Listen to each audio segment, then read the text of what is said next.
Let's read the question together. Part A. Sulfuric acid can react with sodium hydroxide to make sodium sulfate and water. Balance the symbol equation for this reaction.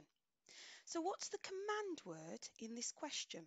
The command word is balance.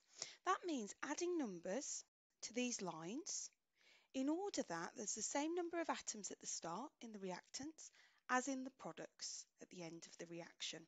And that's because in a chemical reaction, bonds are broken in the reactants, the starting chemicals, the atoms rearrange and new bonds are made to make the products. But crucially, no atoms are created or destroyed. Therefore, the amount that you start with has to be the amount that you end with. What other key information have they given us in this particular question part? We know that sulfuric acid is reacting with sodium hydroxide. We know it's making sodium sulfate, which is a type of salt, and also water. And they're giving us a symbol equation. And symbol equations should only have formula of the chemicals that you are looking at. So let's balance this together. First of all, I look at the hydrogen here. And there are two hydrogen atoms here, and there are two hydrogen atoms here. So that's balanced. Then I consider this molecular ion, sulfate, on its own.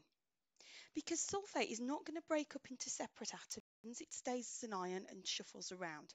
So we've got one sulfate there, and we've got one sulfate here. So that balances. Brilliant. Let's look at sodium.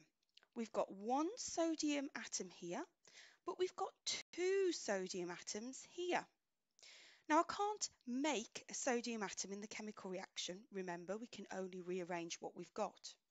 So that means I need two sodium atoms on the reactant side.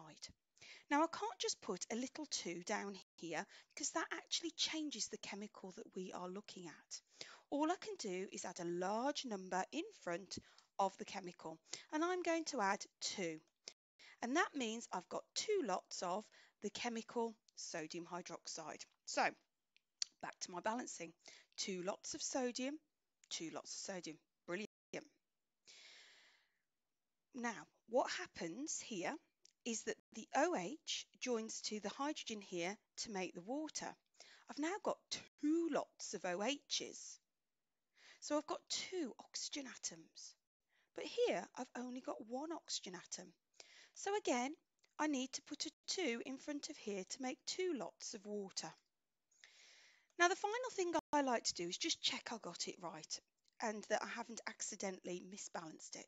So 2 hydrogen atoms here, and this time I've got 4 hydrogen atoms here. So you think, hang on, that can't be right. But don't forget, we've got 2 lots of hydrogen here. So on the reactant side, we've got 4 lots of hydrogen, and on the product side, we've got 4 lots of hydrogen. Happy days. We've got the sulfate here, one of them, and we've got 1 sulfate here. So that works, brilliant. We've got 2 lots of sodium here, and I've got 2 lots of sodium here. So that works as well. So this reaction is now balanced. Let's look at part B. Name this type of reaction.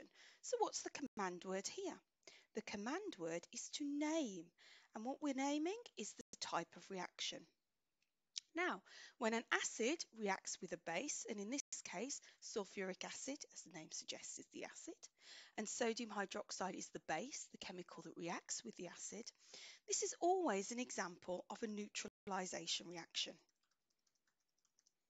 And that is the type of reaction it is. Let's look at part C. Describe how you could measure the pH of the reaction mixture. So what's the command word? It's describe. That means state simply what you're going to do. And what are we doing? We're measuring the pH of a reaction mixture. So I'm just going to underline that just to remind me of what we're doing. So there are 2 ways to do this. I can add some universal indicator. That's 1 mark for that. How do I know the pH when I've added it though? So I then have to compare the colour of the solution with the colour chart. And that's the 2nd mark.